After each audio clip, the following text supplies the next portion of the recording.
முகம் கரோதி வாச்சலம் புங்கம் லங்கயத்தேகிரம் யத்கிருபாதமகம் வந்தே ஸ்ரீகுரும் தீனதாரணம் நாமஸ்ரேஷ்டம் மனுமபி சச்சிபுத்திரம் அத்திர ஸ்வரூபம் ரூபம் தஸ்யாகிரஜம் உருபுரிம் மாதிரிம் கோஷ்டவதிம் ராதாகுண்டம் கிரிவரமவோ ராதிகா மாதவாசம் பிராப்தோ யஸ்ய பிரதீத்வ ஸ்ரீகுரும் தம் நட்டோஸ்மி. ஸ்ரீமத் பாகவதம் கி ஜெய். ஸ்ரீல பிரபுபாத கி ஜெய். கிருஷ்ணர் 5 இளவரசிகளை மனம் புரிதல். இந்த அத்தியாயம் கிருஷ்ணர் நிறைய திருமணங்கள் செய்து கொண்டே போக போறார். அதுல இந்த திருமணம் செய்து கொள்ற அந்த பெண்கள்லாம் பாத்தீங்கன்னா யாருன்னு பார்த்தா தவம் செய்து பகவானை அடையிறவங்க. அவங்க பகவானையே அடைய வேண்டும் என்று தவம் செய்தவர்கள். கோபியர்களும் அப்படிப்பட்டவங்க தான். இந்த ராணிகள்லாம் சிறப்பு வாய்ந்தவர்கள். அதுல 8 பேர் ரொம்ப சிறப்பு வாய்ந்தவர்கள். அதுல முதல்ல ருக்மிணி, சத்யபாமா, ஜாம்பவதி 3 பேர் திருமணம் ஆயிடுச்சு. இப்ப இந்த அத்தியாயத்துல காளிந்தி, மித்ராவிந்தை, சத்யா, பத்ரை, லக்ஷ்மணா அப்படின்னு 5 பெண்களோட பகவான் திருமணம் செய்து கொள்ள போறார். 2 விஷயம் இந்த அத்தியாயத்துல முக்கியமான லீலைகள், முக்கியமான விஷயங்கள். ஒன்று, பாண்டவர்களோட அவர் சந்திப்பு, பாண்டவர்களை சந்திக்கிறது. பாகவதம் முழுக்க பகவான் பக்தர்கள் 2 விஷயம்தான் முக்கியமா சொல்லப்படுது. பகவான் எப்படி பக்தர்களை ஆதரிக்கிறார், அபக்தர்களை திருத்துறார், அது உண்டு. ஆனால் பக்தர்களை எப்படி ஆதரிக்கிறார்ன்ற பட்சத்துல நீங்க பாத்தீங்கன்னா பாண்டவர்களுக்கு தான் முதலிடம். நீங்க பார்க்கலாம். அவருக்கு ரொம்ப பிரியமானவர்கள் பாண்டவர்கள். அப்ப அந்த பாண்டவர்கள் ஒரு பெரிய ஆபத்துல இருந்து விலகி வராங்க. அந்த நேரத்துல பகவான் அவர்களை போய் பார்க்கிறார். அவர்களோட ஒரு அன்பு, பல விதமான விஷயங்கள் இந்த அத்தியாயத்துல நடக்குது. அதுல சிறப்பு வாய்ந்த சில விஷயங்களை நம்ம இங்க பார்க்கலாம். அப்ப பாண்டவர்கள் செத்து போயிட்டாங்கன்ட்டு எல்லாரும் நினைக்கிறாங்க. ஆனால் அவர்கள் சாகல. பகவான் முதல்ல அக்ரூரரை அனுப்புறார். அதுக்கப்புறம் தானே போறார். அப்ப பாண்டவர்களை பாண்டவர்களுக்கு அப்ப இந்திரபிரஸ்தம் கொடுக்கப்படுது.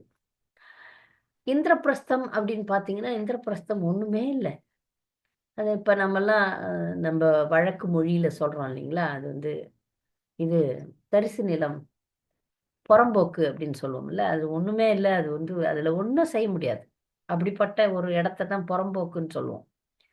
அந்த மாதிரி அதுல என்ன காரியமும் செய்ய முடியாது. அப்படிப்பட்ட ஒரு இடத்தை கொடுக்குறாங்க பாண்டவர்களுக்கு. ஆனா அதையே சொர்க்கமா மாத்திடுறாங்க. அது அவர்களுடைய திறமை.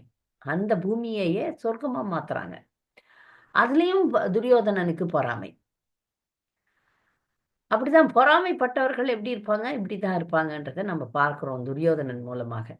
இப்ப இந்திரபிரஸ்தம் வெறும் ஒண்ணுமே பண்ண முடியாதுங்க. வெறும் காடு, முள்ளு, தரிசு நிலம், அந்த மாதிரி ஒரு நிலத்தை கொடுக்குறாங்க. இப்ப இங்க பாண்டவர்கள் பகவானை பார்த்த உடனே குந்தி மகாராணியும் பாண்டவர்களுக்கும் தங்களுக்கு உயிர் வந்தா எப்படி புலன்கள் வேலை செய்யும். நம்ம இப்போ மயக்கத்துல எப்பாவது மருத்துவமனையில மயக்கத்துல இருந்தோம்னு வச்சுக்கோங்க, ஒரு ஊசி போட்டுருவான், என்ன நடக்குதுன்னே தெரியாது. அந்த மயக்க ஊசியினுடைய மயக்க நிலை போனதுக்கு அப்புறம் நம்முடைய புலன்கள்லாம் விழிக்க ஆரம்பிச்சிரும். கண்ணை திறப்போம், பேசுவோம், கேட்போம், சத்தம்லாம் கேட்க ஆரம்பிச்சிரும். அந்த மாதிரி உயிர் திரும்பி வந்தா, ஜீவன் பிராணன் திரும்பி வந்தா எப்படி புலன்கள் செயல்படுகின்றதோ, அப்படி ஜீவன் யாரு? பாண்டவர்களுக்கு பகவான். பகவான் வந்தா அவர்கள் செயல்பட ஆரம்பிச்சாங்க. உடனே எழுந்து நிக்கிறாங்க. அப்போ அவர்கள்லாம் எப்படி வீரர்கள்னா பாண்டவர்கள். பகவான் அச்சுதனை தழுவி கொண்டதால் அவருடைய தேகத்தை தொட்டதும் பாவங்களிலிருந்து அவர்கள் விடுபட்டனர். அவரது பாசமுள்ள புன்னகை பூத்த முகத்தை கண்டு அவர்கள் ஆனந்த பரவசம் அடைந்தனர். பாண்டவர்கள்லாம் பாவங்கள்னு சொல்ல முடியாது.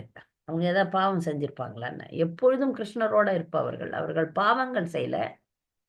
பாவங்கள் விடுபட்டன அப்படின்றது என்னன்னா, இங்க துன்பங்கள்னு ஜீவகோஸ்வாமி சொல்றாரு. துன்பங்கள் விடுபட்டன. பகவானை பிரிஞ்சிருக்கிறது தான் துன்பம் பக்தர்களுக்கு. வேற எந்த துன்பமும் கிடையாது. பௌதிக துன்பம்லாம் தாங்குவாங்க. பாண்டவர்கள் எவ்வளவு கஷ்டத்தையும் தாங்கினாங்க. நம்ம பார்த்துட்டே வரோம்.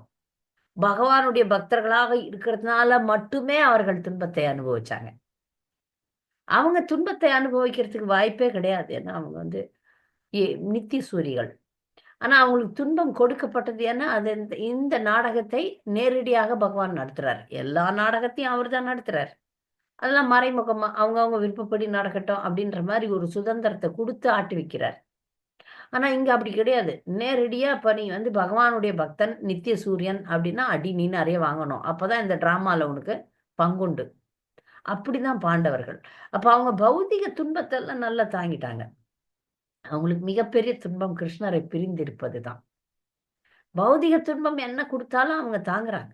தாங்குனாங்க. ஒரு வார்த்தை புலம்பல. நாமெல்லாம் புலம்புவோம். என்னடா நான் கிருஷ்ண பக்தன். சும்மா கஷ்டம் வருது அப்படின்னு நெனைப்போம். ஆனா அவர்கள் அப்படி கிடையாது. அதெல்லாம் ஒத்துக்கிட்டு தான் இருக்கிறாங்க அவங்க. அவர்களுக்கு துன்பமே கிருஷ்ணரை பிரிந்திருப்பது தான்.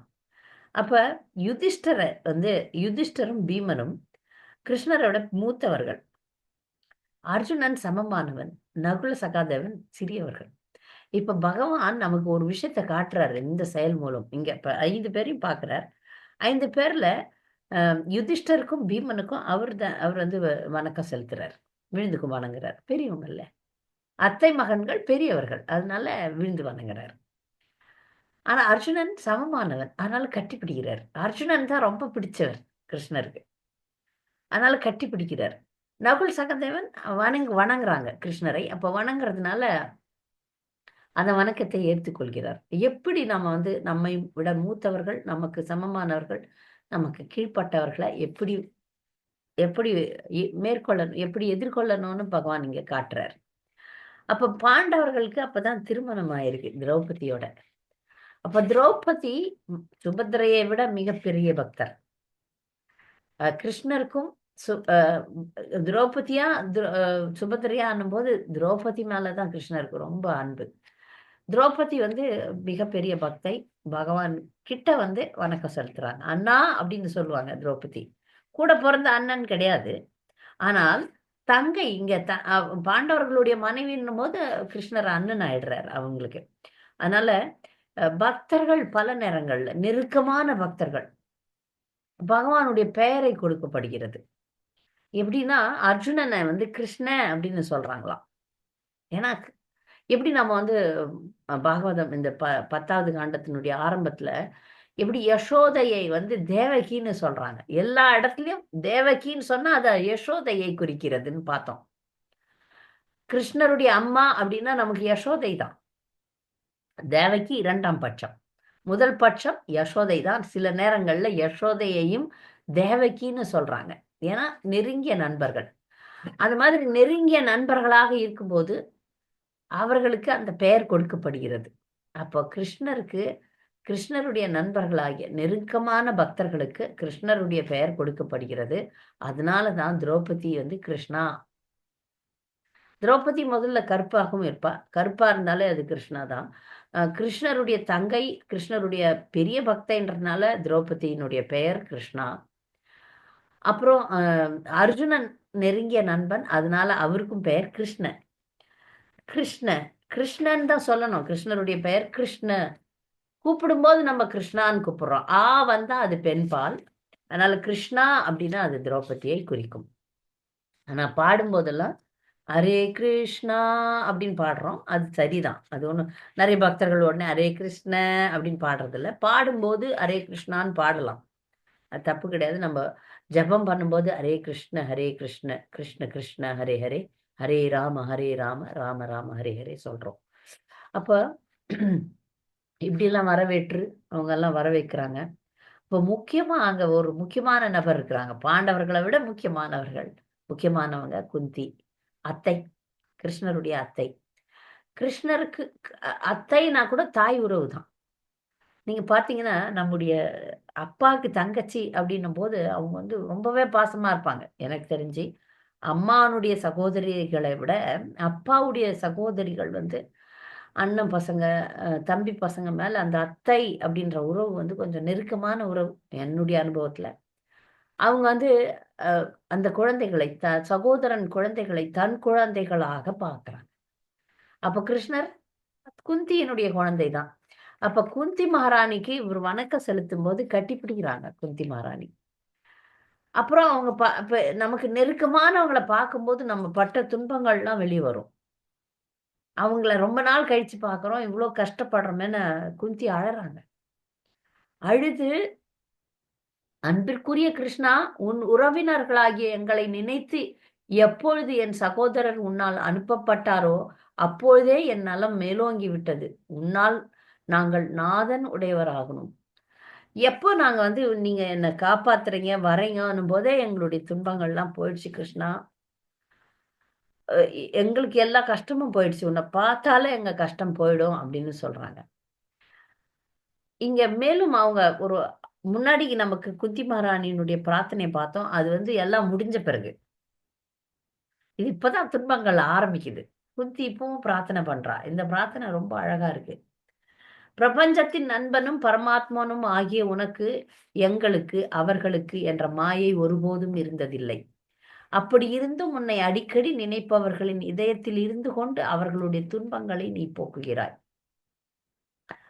பகவான் வந்து எல்லாருடைய துன்பங்களையும் எல்லாருக்கும் சமமா இருக்கக்கூடியவர். பகவான் இவங்களுக்கு பாரபட்சம், அவங்களுக்கு பாரபட்சம் கிடையாது. சமோகம் சர்வபூதேஷு. சமோகம் சர்வபூதேஷு அப்படின்னா ஏன் அப்போ வந்து சில பேருக்கு நல்லது நடக்குது, சில பேருக்கு கெட்டது நடக்குது அப்படின்ற கேள்வி எல்லார் மனசுலயும் வரும். இந்த ஸ்லோகத்துல பக்தர்களை ஏன் பகவான் காப்பாத்துறார்? அவரு சமமானவர்ல. பக்தர்ன்னு ஏன் பாரபட்சம் காட்டுறார்ன்னா, கட்டாயப்படுத்தப்படுகிறார். நெறைய குழந்தைகள் இருக்கலாம். ஒரு இப்ப பிரபுபாதர் இந்த இந்த இடத்துல வந்து ஒரு உதாரணத்த காட்டுறார். இதே மாதிரி ஒரு டாபிக்ல வந்து பிரபுபாதர் வந்து உதாரணத்த காட்டுறார். பிரசாதம் விநியோகம் பண்ணும்போது, யார் ரொம்ப பசிச்சாங்களோ, அவங்க வந்து ரொம்ப ஃபோர்ஸ் பண்ணி கேட்பாங்க. அப்ப அவங்களுக்கு குடுக்க வேண்டிய ஒரு நிர்பந்தத்துல இருக்கிறாங்க. எல்லாருக்கும் பிரசாதம் வச்சிருக்கோம். ஆனா, யாருக்கு ரொம்ப பசி அவங்க முட்டி மோதி வந்து போராடுவாங்க. அப்ப சரி அவங்களுக்கு குடுத்துடலாம் அப்படின்னு குடுக்குறவங்க குடுப்பாங்க. அதை புரிந்து கொண்டு, பாவம் இவங்க வயசானவங்க, இவங்களுக்கு ரொம்ப தேவை, முதல்ல தேவை அப்படின்ட்டு. அப்ப ஒரு தன்னை நோக்கி ரொம்ப கட்டாயப்படுத்தி தன்னுடைய கவனம் வேண்டும் அப்படின்னு நினைக்கிற பக்தர்களுக்கு பகவான் துரிதமாக அ பலன் கொடுக்கிறார். இந்த பக்தர்கள் வந்து இப்ப மற்றவர்களுக்கெல்லாம் பகவான் 2ஆம் பட்சம். ஆனா பக்தர்களுக்கு பகவானை தவிர வேற யாரும் இல்ல, எதுவும் இல்ல.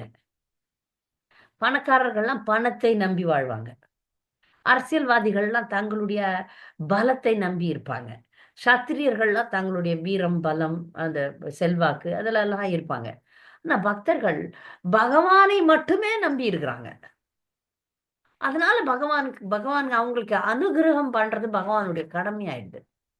ஒரு சமூகம் சர்வ பூதேஷ்ன்னு சொன்னாலும், எந்த பக்தர்கள் அவரை இடைவிடாது நினைக்கிறார்களோ, எந்த பக்தர்கள் அவரை மட்டுமே சார்ந்து மாம் ஏக்கம் சரணம் பிரஜ அவரைக்கு மட்டுமே சரணாகதி எடுத்தாங்களோ, அவங்கள அவர் காப்பாத்தணும். மற்ற ஜீவராசிகள், மற்ற மனிதர்கள்லாம் வேற வேற விஷயங்கள்ல நம்பி இருக்கிறாங்க. அவரை மட்டுமே நம்பி இருக்கும்போது, அவர் வந்து பக்தர்கள காப்பாத்துறது அவருடைய கடமையாகி மாறிவிடுகிறது. அதுதான் இங்க குந்தி சொல்றா. இந்த பாண்டவர்களுக்கு இயல்பாகவே அவங்க வந்து சக்தி வாய்ந்த வீரர்கள். அவங்களே போராடி ஜெயிக்கலாம். ஆனால் ஒவ்வொரு முறையும் எந்த துன்பம் ஏற்பட்டாலும், கிருஷ்ணர தான் முதல்ல அவங்க வந்து நம்புறாங்க. கிருஷ்ணரை தான் சார்ந்து வாழறாங்க. அதனால பகவான் வந்து அவர்கள் மீது பிரத்யேகமான கவனம் செலுத்துகிறார். அப்ப வந்து இந்த இந்திரபிரஸ்தத்துல தன்னுடைய பக்தர்களோட தங்கணும்னு தங்குறார். இந்த இந்திரபிரஸ்தத்துல இந்த அத்தியாயத்துல நடைபெற்ற காரியங்கள் பார்த்தீங்கன்னா, அந்த விஷயங்கள், ஆ முன்னுக்கு முன்னாடி இது, அது அப்படி அப்படி மாத்தி மாத்தி பேசுறார் சுகதேவ கோஸ்வாமி. ஆனா வரிசை கிரமமா பார்த்தா, முதல்ல அங்க ஒரு இந்திரபிரஸ்தத்துல வந்து ஒரு காண்டவ வனம்னு ஒண்ணு இருந்துச்சு. அத முதல்ல எரிக்கிறாங்க. அது எரிச்சதுக்கு அப்புறம் காளிந்தி காளிந்திய சந்திச்சு பகவான் அவள திருமணம் செய்து கொள்கிறார். அதுக்கப்புறம் வந்து இந்திரபிரஸ்தம் நிர்மாணிக்கப்படுகிறது. அதுக்கப்புறம் தான் சபா மண்டபம் கட்டப்படுகிறது. இது ஆனா இந்த அத்தியாயத்துல இப்படி முன்னாடி, பின்னாடி இருக்கும். இதுதான் வரிசை கிரமமா நடந்தது. இந்த 5 பெண்களை திருமணம் செய்து கொள்றது இந்த அத்தியாயத்துல இறங்குது.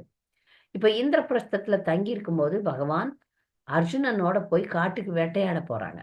உடனே இவங்க மிருகங்கள வேட்டையாடுறாங்களே அப்படின்னு நாம வந்து ஒரு மாதிரி குறுகிய மனப்பாடவோட இருக்கக்கூடாது. நமக்கு ஆச்சாரியன் கொடுக்கப்பட்டது வந்து நாமெல்லாம் வேட்டையெல்லாம் ஆட முடியாது. நம்ம சத்திரியர்கள் கிடையாது. அர்ஜுனன் சத்திரியன். அதனால போர்ல வந்து பயிற்சி பெறணும்னா வேட்டையாடி அந்த பயிற்சி, போர் பயிற்சியை வந்து மிருகங்களை கொன்று அவங்களுக்கு வேணும். சத்திரியர்களுடைய நிலையே வேற. நமக்கு கொடுக்கப்பட்ட நிலை வேற. அதனால அதை பார்த்து அர்ஜுனன் கூட வேட்டையாடினான். நானும் வேட்டையாடுறேன்னு கேள்வி பக்தர்கள் கேட்கக்கூடாது. அது அவர்களுக்குரிய கடமை அது. அங்க வந்து அவர் வீரத்தை அதிகப்படுத்தணும். அப்ப அதெல்லாம் செய்து கொண்டிருந்தார். அப்படி செய்து கொண்டு இந்த வேட்டையாடிலாம் முடிச்சதுக்கப்புறம் அவங்க வந்து ஒரு யமுனை நதிக்கரையில போறாங்க. யமுனை நதிக்கரைக்கு அவங்க போகும்போது, ஒரு அழகான பெண் அங்க உலவுறத பார்க்குறாங்க. பார்த்த உடனே கிருஷ்ணருக்கு தெரியும் அது யாருன்னு. எதுக்காக அவங்க இருக்கிறாங்கன்ட்டு. ஆனாலும் அர்ஜுனனுக்கு அந்த பக்தையினுடைய பெருமை தெரியணுன்றதுக்காக அர்ஜுனன அனுப்புறாரு. "போய் அந்த பொண்ண யாருன்னு கேளு. அவ யாருன்னு கேளு" அப்படின்னு சொல்லி அனுப்புறாரு. அர்ஜுனன் பார்த்தீங்கன்னா, அர்ஜுனன் கூட அந்த பெண்ணை விரும்பி இருக்கலாமே! அர்ஜுனன் இளமையானவர். ஆனா அர்ஜுனனுக்கு மிகப்பெரிய குணம் ஒண்ணு இருக்கு. அது வந்து கட்டுப்பாடு. புலன் கட்டுப்பாடு. அர்ஜுனன் ஒரு பிரம்மச்சாரிக்கு சமமானவர். இந்த மாரி அழகான பொண்ணா, அது பின்னாடி நான் ஓடுறேன் அப்டின்லாம் இருக்க மாட்டாரு. அது நம்ம பல இடங்கள்ல அர்ஜுனன்ல பார்க்குறோம். அதனால தான் அவர் தூய பக்தர். அவர் உயர்ந்த பக்தர். அந்த பெண்ணிடம் போய் பகவான் சொன்னது மட்டுமே செய்றார். "நீங்கள் யார்?" அப்படின்னு கேட்கிறார். அப்போ அவங்க சொல்றாங்க, "நான் வந்து சூரிய தேவனுடைய மகள். நான் வந்து தவம் இருக்கிறேன். கிருஷ்ணரை தவிர வேறு யாரையும் திருமணம் செய்து கொள்ள முடியாதுன்றதுனால, அவரையே நான் மணக்க வேண்டும்ன்ட்டு நான் வந்து தவம் இருக்கிறேன்." அப்படின்னு சொல்றாங்க. அதன்படி பகவான் வந்து அவருக்கு அந்த பெண்ணுக்கு காளிந்தி யமுனை தான். அந்த காளிந்திக்கு வந்து அ அருள் புரிகிறார். அவளை வந்து திருமணம் செய்து கொள்கிறார். அதுக்கப்புறம் இந்த காண்டவனம் காண்டவனம் எரிச்சது முன்னாடி. காண்டவ வனம் எதுக்கு எரிச்சாங்க அப்படின்னு பார்த்தா, பகவான் வந்து அக்னி தேவருக்கு அந்த தீயை பரிசாக அளிப்பதற்காக பண்றாரு. அப்படி செஞ்சதுனால, அக்னி தேவன் நம்முடைய அர்ஜுனனுக்கு பல பரிசுகள குடுக்குறாரு. அது வந்து ஒரு வில் குடுக்குறாரு, அம்பரா துணிகள் தராரு, வெள்ளை குதிரைகள தராரு, தேர் தராரு. அப்புறம் வந்து ம் யாராலயும் எடுக்க முடியாத கவசம் ஒண்ணு தராரு. இப்ப எவ்வளோ பொருட்கள வந்து தேவர்கள் வந்து அர்ஜுனனுக்கு குடுக்குறாரு. இந்த மாரிலாம் நடக்கட்டும்ன்றது பகவானுடைய சித்தம். அதெல்லாம் கிடைக்குது. இது இந்த காண்டவனத்தினுடைய அக்னியை அக்னி தேவனுக்கு அர்ப்பணித்ததுனால, அக்னி தேவன் இதெல்லாம் வந்து அ அர்ஜுனனுக்கு கொடுக்கிறார். அதுக்கப்புறம் இது முடிஞ்சதுக்கு அப்புறம் இந்திரபிரஸ்தத்தை நிர்மாணிக்க வேண்டும். இந்திரபிரஸ்தம் யாரால நிர்மாணிக்கப்படுதுன்னா, விஸ்வகர்மாவால நிர்மாணிக்கப்படுது. மொத்த நகரமே. ஆனா, அதுல வந்து சபா மண்டபம்னு ஒரு மண்டபம் இருக்கு. அதுல தான் இந்த துரியோதனன் விழுந்து, வாரி கீழ விழுந்து அசிங்கப்பட்டு அவமானப்படுறான். ஏன்னா, ஒரு இடத்துல தண்ணி இருக்கிற மாரி இருக்கும். அப்படியே அவன் கால தூக்கின்னு நடப்பான். ஆனா, அங்க தண்ணி இருக்காது. அப்புறம் இன்னொரு இடத்துல இங்க தண்ணி இருக்காது. ஆனா, அங்க சேவகன் சொல்றான், "இங்க தண்ணி இருக்கு. நீங்க பத்திரமா போங்கன்னு." "ஏய் இப்பதானே நாங்க ஏமாந்துட்டு வந்தேன். இங்க இருக்காது தண்ணி." அப்படின்னு அலட்சியமா நடக்குறான். தொப்புன்னு கீழ விழுந்து அசிங்கப்படுறான்.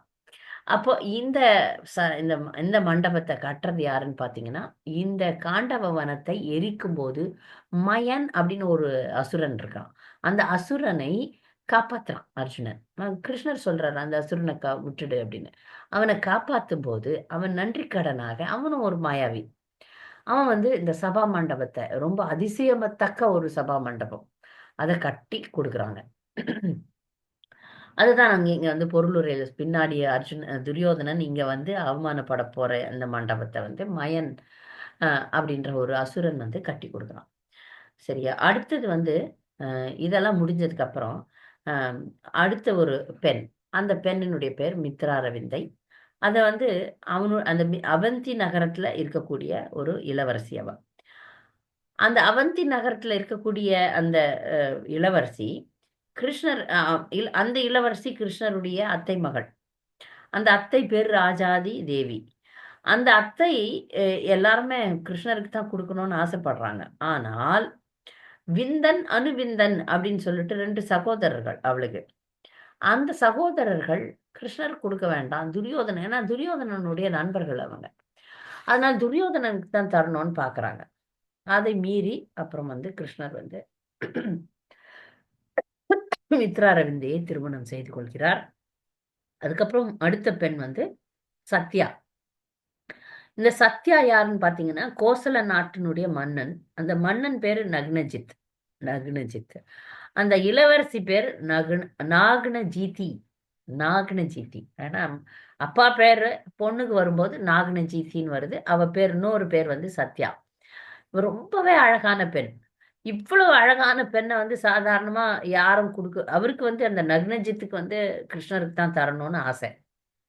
அதனால மற்ற மன்னர்கள்லாம் வந்து சண்டை போடுவாங்களே, அது எப்படி நீ உன் விருப்பமா கொடுத்துடலாம், நாங்களாம் இருக்கிறாங்களே அப்படின்னு. அப்போ ஒரு சுயம்வர ஏற்பாடு பண்றாரு. யார் வந்து 7 முரட்டுக்காளைகளை அடக்குறீங்களோ அவங்களுக்கு நான் என் பொண்ணை தரேன். அவருக்கு நல்லா தெரியும் கிருஷ்ணரை தவிர வேற யாராலையும் இந்த காரியத்தை செய்ய முடியாது அப்படின்னு சொல்லிட்டு. அதனால கிருஷ்ணர் அங்கு வந்து 7 உருவங்களாக எடுத்து 7 காளைகளை அடக்குறாரு. ஒரே கிருஷ்ணரே அடக்கி இருக்கலாம். ஆனா 7 உருவமா எதுக்கு எடுத்தார்? அப்ப வந்து அத வந்து அந்த அந்த இளவரசிக்கும் மற்றவர்களுக்கும் சொல்லணும். நான் எத்தனை மனைவிகளை திருமணம் செய்து கொண்டாலும் அத்தனை மனைவிகளையும் சரிசமமா நல்லா வச்சுப்பேன். ஏன்னா கடவுள். அவர் அத்தனை உருவங்களை எடுக்க முடியும். அத்தனை ராணிகளிடமும் தனியாக. அப்ப ஒரு ராணியும் கிருஷ்ணர் என்னோட மட்டும்தான் இருக்கிறாருன்ற ஒரு அந்த விஷயத்த வந்து கடவுளால் மட்டுமே செய்ய முடியும். மனிதர்களால செய்ய முடியாது. அப்ப அந்த ராணிக்கு, அந்த இளவரசிக்கு உன்னை வந்து நல்லா நான் வச்சுப்பேன் அப்படின்றத காட்டுறதுக்காக அத்தனை உருவம் எடுத்ததாக ஆச்சாரியர்கள் வந்து பொருளுரையில சொல்றாங்க. இவ்வாறு ஆஹ் இத்தனை ராணிகள் முதல்ல, அப்புறம் சத்யாவை திருமணம் செய்தால் பத்ரை அப்படின்னு ஒரு ராஜகுமாரி. அவளையும் வந்து கேக்கைய நாட்டு இளவரசி அவளையும் வந்து திருமணம் செய்து கொள்கிறார். லக்ஷ்மணை லக்ஷ்மணைன்னு ஒரு பெண் இருக்கா. லக்ஷ்மணை லக்ஷ்மணா லக்ஷ்மணன் அப்படின்னா அது ஆண் பால், லக்ஷ்மணா அப்படின்னா அது பெண். ஆன்னு வரணும். ஆண் வந்தா அது வந்து பெண் பெண் பெயராக முடியும். அப்ப இங்க லக்ஷ்மணா அப்படின்னு ஒரு பெண், அவளையும் வந்து சுயம்வரத்துல நிறைய பேர் திருமணம் செய்து கொள்ளலான்னு பாக்குறாங்க. பகவான் போய் கடத்தி கொண்டு வந்து திருமணம் செய்து கொள்கிறார். இவ்வாறாக பாண்டவர்களோட இந்திரபிரஸ்தத்துல இருந்து இந்திரபிரஸ்தத்தை நிர்மாணிக்கிறார். 5 பெண்களை திருமணம் செய்து கொள்கிறார். இந்த அத்தியாயம் முடியுது. பக்தர்களுக்கு இதுல ஏதாவது கேள்விகள், கூடுதல் கருத்துக்கள் இருந்தா தெரிவிக்கலாம்.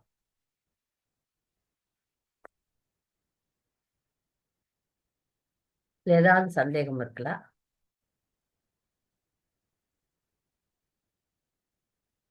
மகேஷ்ண மாதாஜி, படைவான வணக்கம். பணிவான வணக்கங்கள். மாதாஜி, எல்லா ஆத்மாக்களும் பரமாத்மா இருக்கு. அது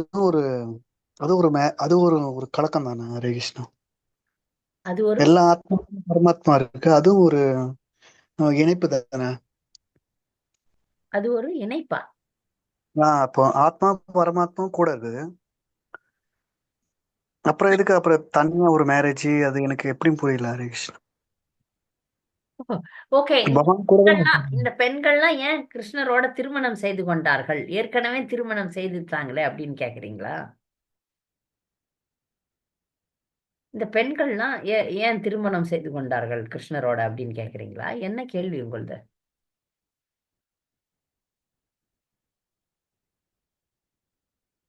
நீங்க பேசுறீங்க, எனக்கு கேட்கல.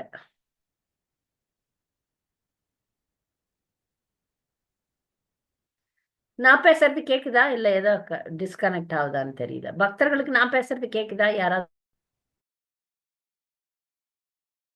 திரும்பவும் வந்து ஏதோ நீங்க திரும்ப கேட்கணும். ஏன்னா எந்த கனெக்ஷன் டிஸ்கனெக்ட் ஆகிதான் நான் உள்ள வந்தேன். இப்ப கேக்குதா? கேக்குது, சொல்லுங்க. அதாவது நம்ம கிருஷ்ணன் நினைச்சிட்டே இருக்கோம், கிருஷ்ணன் நினைச்சுதான் எல்லா செயல் செய்யறோம்.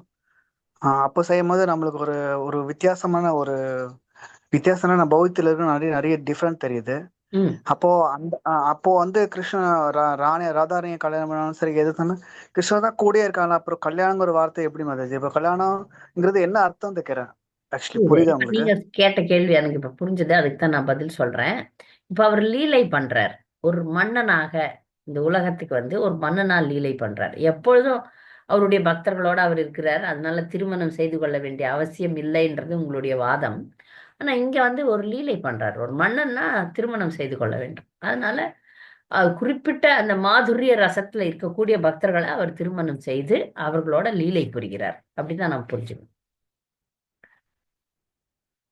புரியுதா?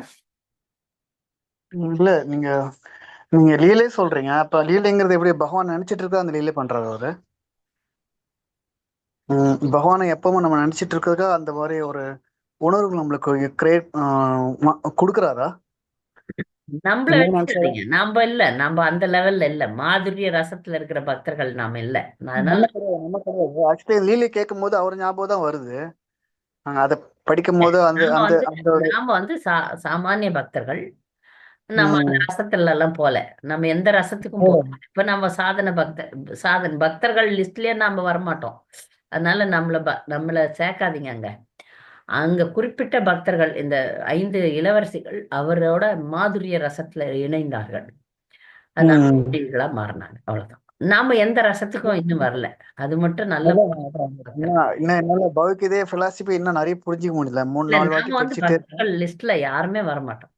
வர பக்தர் முடியாதுன்னா அப்படின்றது எங்கேயோ இருக்கு.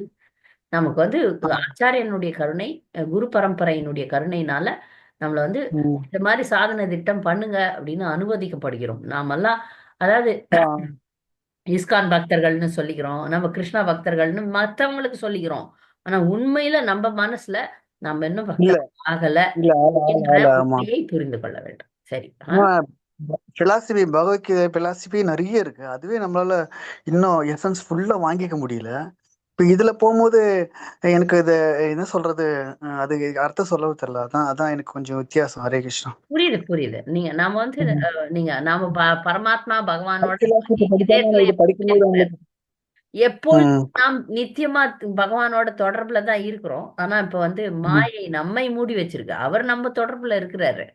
இருக்கா நாம இருக்கா வந்து அது புரியுது. அந்த மாயையை விளக்கணும்ன்றதுக்கு தான் சாதன திட்டம். சாதன பக்தி செய்யும் போது மாயை விளக்க ம். நாம வந்து பகவானோட நித்தியமாக இணையலாம். ம். Okay, okay. நான் படிக்க படிக்க எனக்கு அப்படியே படிக்க படிக்க நல்லா தான் இருக்கு. பிலாசபி நான் 3, 4 வாட்டி படிக்கும்போது புது புது அர்த்தம்லாம் வருது. ஒவ்வொரு வேர்ட்ஸும் ஒவ்வொரு அர்த்தம் குடுத்துட்டு தான் இருக்கு. நான் இப்ப திருப்பி படிக்க ஆரம்பிச்சுட்டேன். பைக் 2, 3, 4, 5வது வாட்டி படிக்கிறேன். ஆனா படிக்கும்போது ஃபர்ஸ்ட் டைமுக்கும் இப்போ 5த் டைமுக்கும் பார்த்தா நெறைய வித்தியாசம் இருக்கு என் இன்னும் மேலயே எனக்கு. படிச்சீங்கன்னா வாழ்க்கை முழுக்க படிக்கணும். வாழ்க்கை நான் முழுக்க பாகவத நமக்கு பக்கம் வந்து போவே இல்ல. பாகவத அந்த பக்கம் போல. புரிதலை எப்ப பகவான் வந்து அதிகப்படுத்துவார். ஆ நல்லா புரிஞ்சுக்கங்க. அப்பமே தெரியுது. ஆக்சுவலி படிக்கும்போது அவரும் என்கிட்ட சொல்ற மாரி இருக்கு சில நேரங்கள்ல. நீ சரியால நின்னு, சரியால நீ சரியால" அப்படின்னு. அப்போ இது கேட்கும்போது வேற மாதிரி இருக்கு. இது கதை மாரி இருக்கு. இது ஒரு வேற டேஸ்ட் குடுக்குது அது. ஆனா இது படிக்கும்போது கனெக்ஷன் டு கிருஷ்ணா மாரி இருக்கு. அவரே வந்து சொல்றாரு, நீ பாடி கிடையாது, நீ பாடி கிடையாது, நீ பாடி கிடையாதுன்னு எவ்வளவு விஷயம் சொல்றாரு. நன்றி. ஹரே நன்றி மாதாஜி. நன்றி. ஆ. வேற ஏதாவது கேள்விகள் இருக்கா? பக்தர்களுக்கு வேற ஏதாவது இந்த பாடத்துல கேள்வி இருக்கா? ஹரே கிருஷ்ணா ஹரே மாதாஜி. கிருஷ்ணன். கனிமொழி கேளுங்க. திரௌபதிக்கு சகோதரர்கள் இருக்கிறதா ஒரு சிலர் சொல்றாங்க மாதாஜி. திரௌபதி திருஷ்டத்யுமன் நெருப்புல இருந்து வந்தாங்கல்ல, அப்ப இவர் வராருல, திருஷ்டத்யுமன் திருஷ்டத்யும்னன். வராரு. ஃபர்ஸ்ட் அவங்க பிரதர் அவர் தான் வந்து துரோணாச்சாரியாரை அழிக்கிறதுக்காக பிறக்கிறாரு துருபத ஆமா, மன்னருக்கு. அதுக்கப்புறம் செகண்ட் போனஸா திரௌபதியா வராங்க. இருக்காங்க. திரௌபதி வந்து போனஸ். அவர் ஒரு யஜ்யம் சகோதரர் பண்றாருல்ல. ம். யார் யஜ்யம் பண்றது? துருபத மன்னன். துரோணா துருபத துருபதன் மன்னர் துருபத துருபத மன்னன் மன்னர் யஜ்யம் பண்றான். யஜ்யம் பண்றதுக்கு காரணமே என்னுடைய நண்பன். அவர் ஏன் அப்படி இருக்கிறாருன்னு தெரியல. அவர் ஒரு வித்தியாசமான கேரக்டர். அவர் வந்து துரோணாச்சாரியாருக்கு அவர் பண்ணது அநியாயம்தான். துரோணாச்சாரியாரும் துருபத மன்னனும் குருகுல நண்பர்கள். துருபத மன்னன் வந்து வாக்கெல்லாம் கொடுக்குறாரு. நீ வந்து என்கிட்ட வா, நான் பெரிய ஆளானா உன்னை காப்பாத்துறேன் எல்லாம் சொல்றாரு. சொல்லிட்டு இவர் துருபதன் மன்னன் ஆயிடுறாரு. துரோணாச்சாரியார் ஏழையா இருக்கிறார். எப்படி ஏழைன்னா, அந்த துரோணாச்சாரியாருடைய மகன் அஸ்வத்தாமாவை மற்ற குழந்தைகள்லாம் வந்து சுண்ணாம்பு தண்ணி கொடுத்து இது பாலுன்னு சொல்லி குடிக்க வைக்குங்களாம். அந்த அளவுக்கு ஏழை.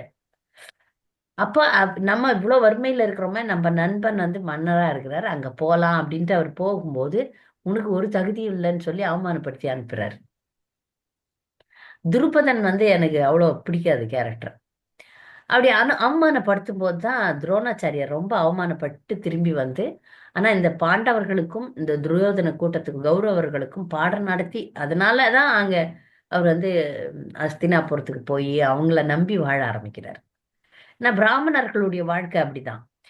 அரசர்களை நம்பி தான் வாழறாங்க. அப்போ அவர் பாடம் நடத்தி அதுல தான் வருமானம் வருது அவருக்கு, அது வாழறாரு. அப்போ அவர் மனசுல இருந்த துன்பம், இந்த துரோணாச்சாரியா பழி வாங்கணும் அப்படின்னு சொல்லிட்டு அர்ஜுனனை தான் அனுப்புறாரு. போ அவனை வென்று வா அப்படின்னு சொல்லிட்டு. அப்ப வென்று வருகிறார். அர்ஜுனன் வந்து இப்ப துருபதனனை வந்து கட்டி கொண்டாந்து குரு கிட்ட காட்டுறார், இந்த என்ன பண்றியப்பான்னு.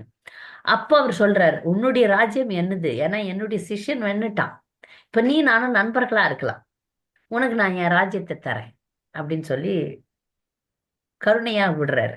அப்போ அவர் பண்ணது தப்பாயி போச்சு. ஏன்னா இப்ப இந்த கோவத்துல வந்து துருபதன் மீண்டும் வந்து ஒரு யஜ்யத்தை வச்சு, அந்த யஜ்யத்துல தான் திருஷ்டதும்னன் திரௌபதி வராங்க. மகாபாரதமே ஒரு ஒரு விசித்திரமான கதை தான். சரியா? திரௌபதிக்கு வந்து சகோதரன் திருஷ்டதும்னன். ஆனா அவங்க எல்லாம் அப்ப கூட அர்ஜுனனுக்கு வந்து தன்னுடைய குரு மேல பாசம் இருக்கு. துரோணாச்சாரியார் ஒரு நிர்பந்தத்துலதான் அந்த பக்கம் இருக்கிறாரு. ஏன்னா அவங்க அந்த அஸ்தினாபுர ராஜ்யம் தான் அவருக்கு வாழ வச்சது, அதனால அங்கதான் அவர் இருந்தாகணும். ஆனா துரோணாச்சாரியாரை சாகடிக்கிறதுக்குன்ட்டு இவர் வந்து ஒரு யஜ்யம் பண்ணி துஷ்டதும்னனை உருவாக்குறாங்க. அது மாதிரி வீரன்னா அர்ஜுனன் மாதிரி ஒரு வீரனுக்கு தான் என்னோட பொண்ணை கல்யாணம் பண்ணி கொடுக்கணும்னு சொல்லியே திரௌபதியை கொடுப்பாரு அர்ஜுனனுக்கு, அவங்க வனவாசத்துல இருக்கும்போது. இல்ல கொடுக்கல, அது ஒரு அந்த சுயம்பரம் நடக்கும் மாதாஜி. சுயமரத்துல தான் ஜெயிச்சாங்க. அவங்களுக்கு தெரியல இது அர்ஜுனனை தவிர வேற யாராலையும் பண்ண முடியாதுன்ட்டு. அப்ப அதுல வந்து கர்ணனுக்கும் வந்து வில் வித்தை வந்து அர்ஜுனனுக்கு சமமான சக்தி படைச்சவன் தான் கர்ணன். ஆனா திரௌபதி நீ கர்ணன் வேண்டான்னு சொல்லிடுவா.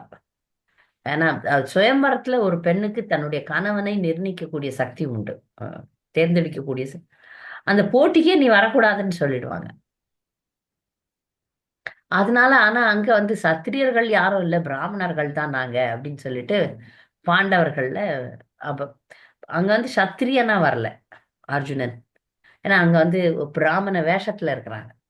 அப்ப ஆனா அவங்களுக்கு தெரிஞ்சிரும், அங்க கிருஷ்ணரும் இருப்பார், பலராமரும் இருப்பாங்க, அவங்களுக்கு தெரியும் இவங்க இது வந்து பாண்டவர்களால தான் முடியும், இந்த காரியம் வந்து அர்ஜுனனால மட்டுமே முடியும் அப்படின்றது அப்புறமா தெரிஞ்சிடுது எல்லாருக்குமே. ஒரு பிராமணன் வந்து ஜெயிச்சிட்டான் திரௌபதிய அப்படின்னு சொல்லி கொடுக்குறாரு. அவருக்கு தெரியும், துருபதன் நிறைய பேருக்கு தெரியும், பூடகமா தெரியும், ஏன்னா இவங்க தான் மாறு வேஷத்துல வந்து வென்று இருக்கிறார்கள்னு.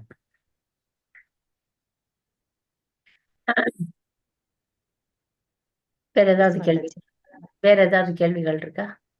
ஹரே கிருஷ்ண மாதாஜி. மாதாஜி ஒரு நிமிஷம், இப்போ நம்ம படிக்கிறோம்ல, இதுல வந்து ரெண்டு அர்த்தம் கொடுக்குது மாதாஜி. எல்லாம் ஒருத்தர் வந்து இப்படி வேணா செயல்படுத்தலாம் போயிருது இல்ல, பௌதிகத்துல இந்த மாதிரி டெக்னிக்கலா அப்ளை பண்ணி மேல வராங்கல்ல.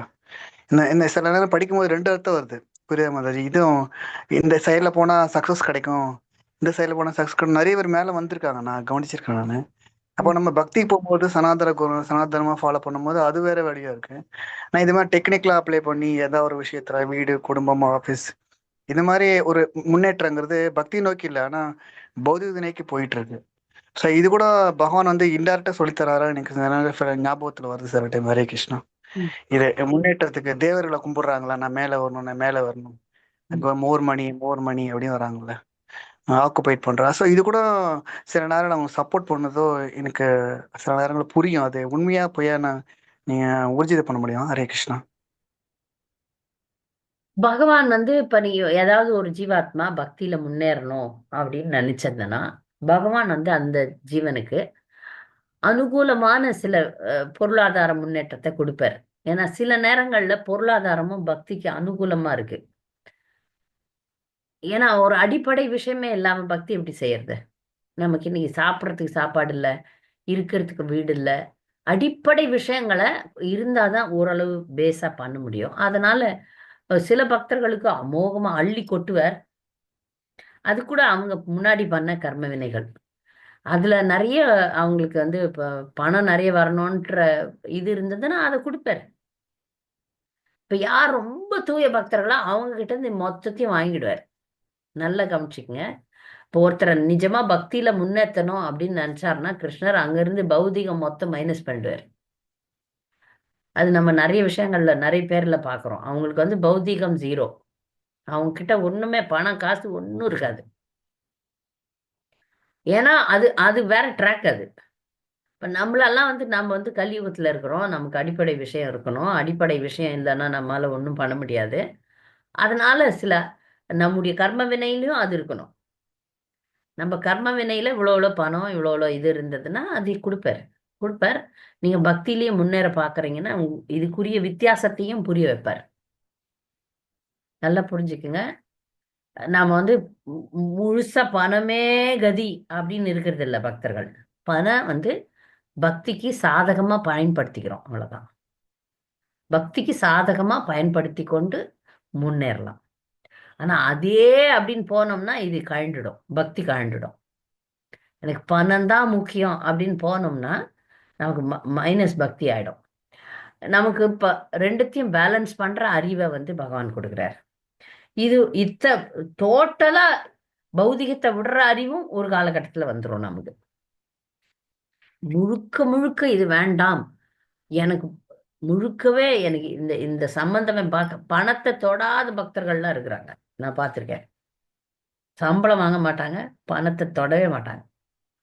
அவங்க மிக உயர்ந்த நிலையில இருக்கக்கூடியவங்க. நாமெல்லாம் கொஞ்சம் சாதாரணமா இருக்கிறோம்ல, அதனால நமக்கு பணம் தேவை. அப்போ சரி, அதுக்கேத்த மாதிரி நமக்கு வருமானத்தையோ வசதி வாய்ப்புகளை பகவான் கொடுக்குறாரு. ஆனா இது அல்டிமேட் கிடையாது. இது அல்டிமேட் கிடையாது. அல்டிமேட் இது எனக்கு, ஏன்னா பக்தி என்பது எந்த ஒரு வெளி காரணங்களை சார்ந்து இருக்காதது அப்படின்ற ஒரு புரிதல் அடுத்த கட்டத்துல வரும். இப்போ இது எனக்கு சாதகமா இருக்கு. இப்ப கிடைக்கக்கூடிய பணம் வசதிகள் எனக்கு கொஞ்சம் சாதகமா அனுகூலமா இருக்கு. ஆனால் நான் எப்ப எனக்கு பணம் தான் முக்கியம் போது பக்தி மைனஸ் ஆயிடும். இல்ல, இது எனக்கு சாதகமா இருக்கு, அதனால அளவுக்கு எவ்வளவு தேவையோ அவ்வளவு மட்டுமே இதை பயன்படுத்தி கொள்வேன்னும் போது படிப்படியாக முன்னேறி இது எனக்கு வேண்டவே வேண்டான்ற மனநிலைக்கு நம்ம மாறணும். அடுத்த கட்டம் அது. அது இப்ப இல்ல, அது எப்ப வருமோ. புரியுதா? ஆக்சுவலா அப்டேட் அப்படித்தானே மாதாஜி போகும். மேபி 1 by 1 அப்படித்தானே போகும். அதான ப்ராசஸ். இப்ப அடுத்த கட்டத்துல நமக்கு இதை சாராமல் நான் சொல்றது ப்ராசஸ் சொல்றேன். இருக்கக்கூடிய அளவுக்கு புத்தி நமக்கு வரும். இப்ப இல்ல, இப்ப சார்ந்து இருக்கிறோம். ஆனா முழுக்க இதை சார்ந்தோம்னா நம்ம அபக்தர்களா மாறிடும். பணம் தான் எனக்கு முக்கியம்னு நாம முழுக்க சார்ந்தோம்னு வச்சுக்கோங்க, அபக்தர் பக்தி மைனஸ் ஆயிடும். இப்ப நம்ம பரவாயில்ல, பணத்தை பயன்படுத்தி கொள்கிறோம், பக்திக்கு சாதகமா பயன்படுத்துறோம். ஒரு ஒரு கட்டத்துக்கு மேல இதுவே இல்ல, கிருஷ்ணரையே சார்ந்து முழுக்க அது அது தூய லெவல். நான் சொன்னேனே, பணத்தையே தொடாத பக்தர்கள்லாம் நான் பார்த்திருக்கேன். தொடவே மாட்டாங்க. மட்டுமே செய்வார்கள். அது மிக உயர்ந்த நிலை. சாமானியமானவர்களுக்கு ரொம்ப கஷ்டம். ஆனா அந்த ப்ராசஸ் பார்க்கும்போது அப்படிதான் இருக்கு. பகவத்கீதை படிக்க படிக்க அந்த ப்ராசஸ் அப்படிதான் போயிட்டு இருக்கு. அப்புறம் அது எப்பவோ தெரியாது. இந்த பிறவில கூட கிடைக்காது, அடுத்த பிறவில கூட இருக்கலாம். சில பேருக்கு கிடைக்கும், சில பேருக்கு கிடைக்கும். ஓகே, நன்றி நன்றி மாதாஜி. Super question answer. நன்றி மாதாஜி. பக்தர்களை நாளை வகுப்பில் சந்திக்கலாம். நாளைக்கு பூதமாலை வகுப்பு நடக்கும். இன்னைக்கு பாடங்கள் கேள்விகள் எழுதிட்டேன், நீங்க கேள்வி பதில்கள் படிச்சுட்டு வாங்க. வாஞ்சா கல்பதருபஸ கிருபா சிந்து பதிதானம் பாவனேபியோ வைஷ்ணவேபியோ நமோ நமः. நன்றி. ஹரே கிருஷ்ணா. நன்றி மாதாஜி.